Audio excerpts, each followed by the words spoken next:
کبھی عرش پر کبھی فرش پر، کبھی ان کے در کبھی در بدر، غم عاشقی تیرا شکریہ میں کہاں کہاں سے گزر گیا، کبھی راستوں میں تنہا کبھی ہوں ورود صحرا، میں جنوں کا ہم سفر ہوں میرا کوئی گھر نہیں ہے۔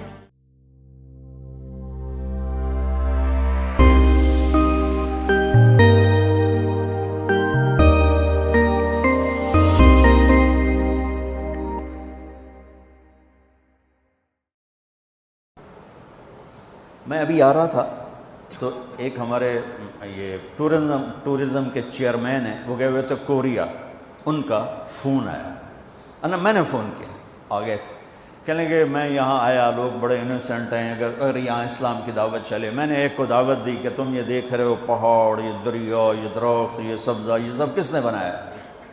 کہنے لگا کس نے بنایا؟ میں نے کہا یہ گاڈ نے بنایا۔ کہنے لگا تو گاڈ کو کس نے بنایا؟ تو کہا پھر مجھے اس کا جواب نہیں آیا، تو مجھے آپ کا خیال آیا آپ ہوتے تو کوئی اس کا کوئی جواب ہوتا۔ میں نے کہا اس کا جواب تو گاڈ کے اندر موجود ہے۔ لفظ گاڈ اس ہستی پر بولا جاتا ہے جسے کسی نے نہ بنایا۔ لفظ کی وجہ یہ ہے، لفظ کے اندر یہ معنی ہے کہ وہ ہستی، وہ ذات جسے کسی نے نہ بنایا ہو، اسے گاڈ کہتے ہیں انگلش میں، اسے اللہ کہتے ہیں عربی میں، اسے خدا کہتے ہیں فارسی میں، اسے یزداں کہتے ہیں فارسی میں، اسے بھگوان کہتے ہیں ہندی میں۔ جسے کسی نے نہ بنایا ہو وہ اللہ ہے۔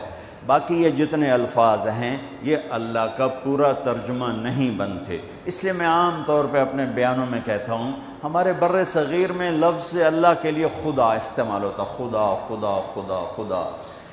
میں یہ کہا کرتا ہوں کہ اللہ کا ترجمہ صرف اللہ سے ہوتا ہے، لہٰذا خدا کی بجائے اللہ کہا کرو، اللہ کہا کرو، کہو اللہ۔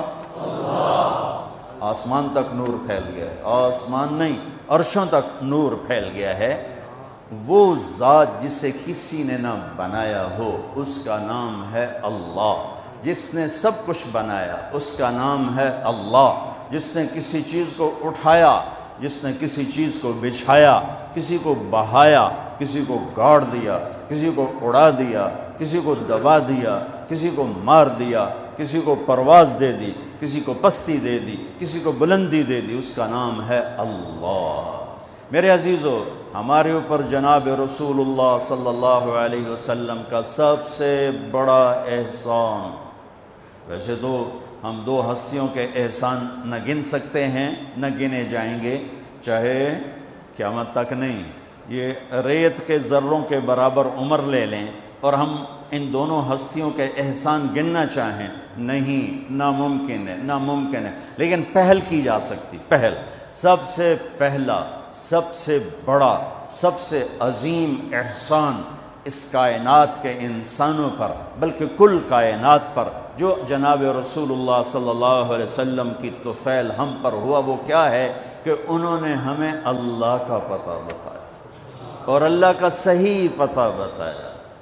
کیونکہ ہر مذہب وحدانیت کی دعوت دیتا ہے، جب اس میں بگاڑ پیدا ہوتا ہے تو نظریات بدل جاتے ہیں۔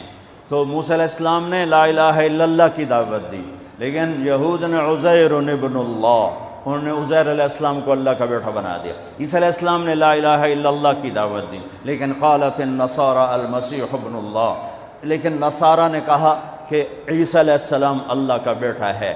ہمارے نبی پاک صلی اللہ علیہ وسلم نے ساری شرک کی جڑیں کاٹ کر اور ایک اللہ کو 4 آیات میں اتنے خوبصورت انداز میں بیان کیا، قل هو اللہ احد اللہ الصمد لم یلد ولم یولد ولم یکن له کفوا احد، اسے اللہ کہتے ہیں۔ میرے حبیب نے بتائیے، اس کے پیچھے کو واقعہ ہے۔ قریش آ کر کہنے لگے انصب لنا ربک، انصب لنا ربک، اپنے رب کا کوئی عطا پتہ بتاؤ، کوئی پیڑھی بتاؤ، کوئی نسب بتاؤ۔